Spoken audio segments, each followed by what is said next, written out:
everyone, welcome to back my channel. I hope everyone is having a wonderful day. Before starting the video, please go ahead and hit the subscribe button. The Alfred Hitchcock classic, Strangers on a Train, where two strangers swap murders to remove motive and keep from being caught, was the last thing we were expecting when Sharon came to and found Heather dead at her feet. We knew, well, hoped, she couldn't have done it, but the twist that revealed Jordan and Ian were behind it all in some grand plan for revenge wasn't even remotely on our radar. We're still figuring out what they're planning and why, but one thing's certain. Despite Ian's attempts to take charge of this little diabolical duo, Jordan is not planning on letting him forget that they're a team and not mastermind and henchwoman. But now that Phyllis is comatose in the hospital, caught up in this unexpected revenge scheme, we're starting to get a little worried that there might be even more villains out there waiting in the wings. Head writer Josh Griffiths spoke with Soap Opera Digest to talk about the team-up twist and give a little preview of what's to come. And one thing in particular caught our eye. We've now gotten to a point where, in Phyllis's mind, Sharon has tried to ruin Daniel's life, Griffith told Saudi, and she's convinced Sharon tried to kill her on top of it, which means Phyllis is just going to be a firebrand of anger and desire to see Sharon pay, until something throws another wrench into that. Get ready, I've got a couple more wrenches to throw. Another wrench, or rather, another couple. Since we've already got a villainous team-up, we can't help but wonder if this is just the beginning. Maybe something won't be throwing a wrench in, much as someone. Is the deadly duo about to become a terrible trio? Actually, we suppose they kind of already were, seeing as how it started with Cameron haunting Sharon's psyche. Heck, we already suspected that they couldn't pull this off by themselves. But if Ian and Jordan aren't the end up the bad guys teaming up, then we might want to start going through the list of Newman enemies. And oh boy, we've got plenty to choose from.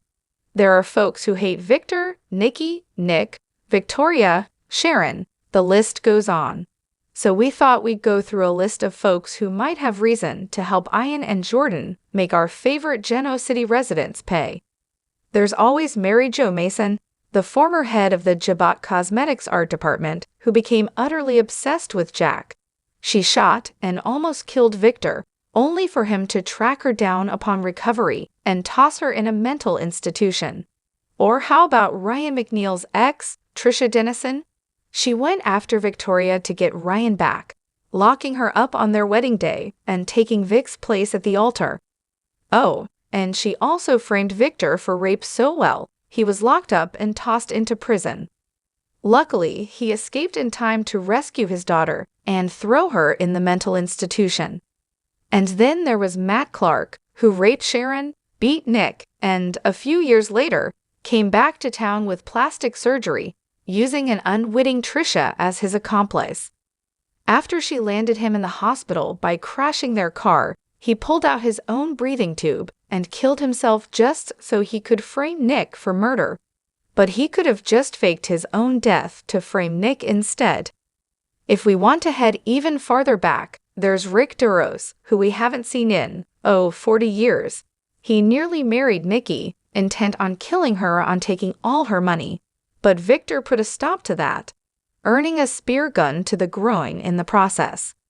He last escaped the sanitarium and ran off with Eve to Europe, and we never heard from him again. If he ever met Eve's crazy sis Jordan, that could be all the connection we need. If that wrench is tied more to Phyllis, though, that could be a whole other can of worms. Remember when Sheila got plastic surgery to look like Phyllis, only to be shot and killed?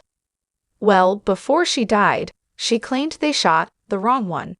And seeing as Sheila's currently living her best life in Los Angeles, looking very much like herself, what if there was a fake Sheila, pretending to be a fake Phyllis, who's looking for revenge against the redhead? That one makes our head spin a bit, but let's face it, Phyllis has made plenty of enemies over the years. What are your thoughts?